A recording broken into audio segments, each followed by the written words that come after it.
Hi friends, welcome to life lesson channel. இப்போ நீங்கள் பார்த்தது வந்துட்டு ஐடிபிபி, எங்கள் ஐடிபிபி டிபார்ட்மெண்ட்டோட ரைசிங் டே பீரியட் ப்ராக்டிஸ். இது மாதிரி ஒரு 2 மாதம் ப்ராக்டிஸ் பண்ணுவாங்க. அதுக்கப்புறம் ரைசிங் டே பீரியட் நடக்கும். அது வரைக்கும் ரொம்ப பெர்ஃபெக்டாக கண்டிப்பாக கொண்டு வந்துடுவாங்க.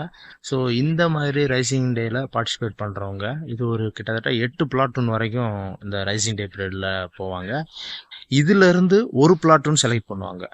இந்த ரைசிங் டே பீரியடுக்கு அப்புறம் இதில் யார் ரொம்ப நல்லா பண்ணியிருக்காங்களோ அதிலிருந்து ஒரு பிளாட்டூன் டெல்லி ரிப்பப்ளிக் டே பீரியடில் பார்ட்டிசிபேட் பண்ணுறதுக்காக செலக்ட் பண்ணுவாங்க.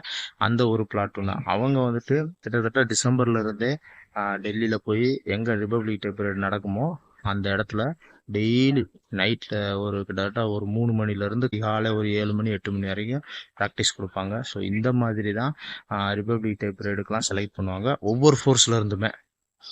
அதில் வந்துட்டு ஐடிபி, பிஎஸ்எஃப், சிஆர்பிஎஃப், சிஎஸ்எஃப் எல்லா ஃபோர்ஸும் பார்ட்டிசிபேட் பண்ணுவாங்க. அதிலிருந்து யார் ஃபஸ்ட்டு வராங்க, நல்லா பண்ணுறாங்க அப்படின்ற விஷயங்கள்லாம் பார்க்கப்படும். ஸோ இது மாதிரி தான் மார்ச் பாஸ்டோட கான்செப்ட் இப்படி தான் இருக்கும்.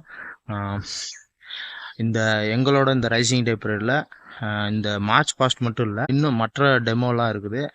அதெல்லாம் வந்துட்டு வருங்காலத்தில் அந்த வீடியோஸும் அப்லோட் பண்ணுறேன். தொடர்ந்து இந்த சேனலுக்கு சப்போர்ட் பண்ணுங்கள். சப்ஸ்கிரைப் பண்ணாங்க சப்ஸ்கிரைப் பண்ணிக்கோங்க.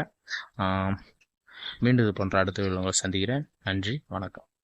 Okay friends.